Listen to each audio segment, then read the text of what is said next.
What's up, Brandon Northwicks here with episode number 25 of the Business for Breakfast show. Now, you're watching this video today to learn about the 4 things that you need inside of your business to make sure that you're constantly improving and never looking back. So stay tuned, you do not want to miss this.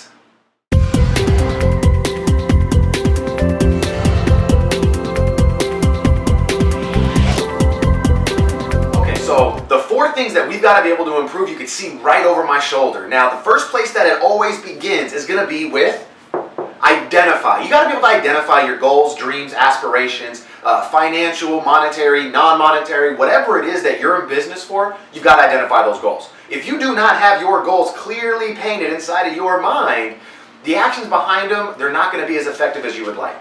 So what we want to do is start with identification. You got to be able to identify your goal. What happens the next step is we got to be able to strategize. So having the idea is not enough. As you might have heard people like Gary Vee always saying, ideas are shit and action is everything. So what we want to do is actually create a strategy behind that idea to make sure that you can get there in the amount of time that you see yourself doing it. Also, it allows you to figure out what team you need to build around you. There's some things that you're going to be able to identify that you want to get done that you are not strong at. They're not your strengths. So by identifying what you want to accomplish, strategizing around that idea, you get to see, okay, well, what part do I get to take a part in? What parts need to be outsourced? What kind of team do I need to create? Where does my focus need to rely on so that I can make leaps and bounds, not just these small little baby steps? Making improvement is making improvement. So I'm not taking away from the small steps. But if you could actually take giant leaps in a direction that's going to help you live the lifestyle that you want and bring your business to that next level, doesn't that make a little more sense to take the leaps, if you can, versus taking the baby steps? Strategizing is going to help you do just that. The third thing that we want to focus on is going to be to measure. This is where so many entrepreneurs and business owners fall off the edge. They do not have the proper tools and tracking systems in place to measure their progress. So at the end of 30 days, they feel like they've done a lot because of the amount of busy work they put in, but there's nothing to show for it. There's no results actually, and in their mind, it's like, okay, well, I've gotten, an extra 100 followers, or I've gotten people to respond, and I'm getting better engagement. How are you making sales? Are you creating the offers? Are you following up? Are you making the phone calls? Are you setting the meetings? Social media is great. Creating ads are great. SEO is awesome, but if they're not leading to generated sales, if they're not generating any money from that or meetings from that, then you have a problem.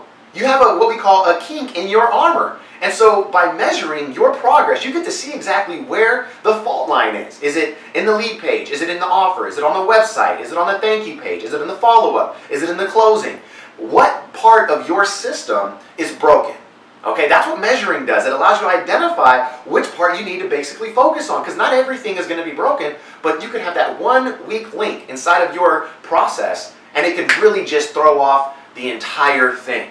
So the last thing that we want to focus on is adjusting. Once you measure those numbers, guess what comes next is we've got to be able to adjust.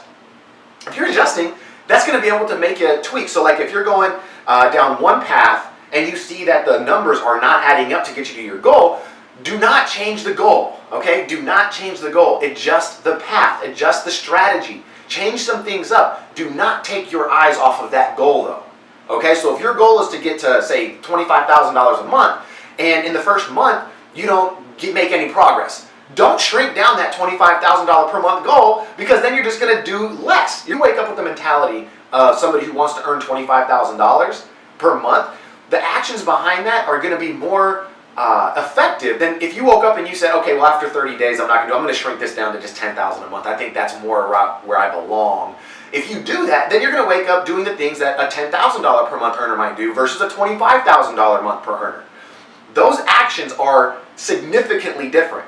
For you to make $10,000 a month, you're going to do different actions than if you were going to make 25, which is different than if you wanted to make, say, 100 per month. The action, or the goal, I should say, the goal should never change. Whatever goal is in your heart, whatever God put in your heart, you need to be able to focus on that and stay laser focused in that direction.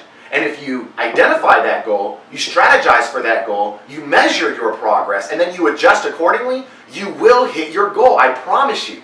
So go ahead and start to implement this today inside your business. I appreciate you for taking time out. I did this in an extremely short video, and I wanted to just give you this to where you can go out there and just start taking action.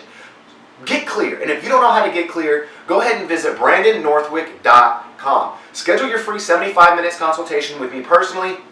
We'll break it down. We'll break down these 4 steps and start to get you on a plan for over the next 12 months. You can actually see these results coming true.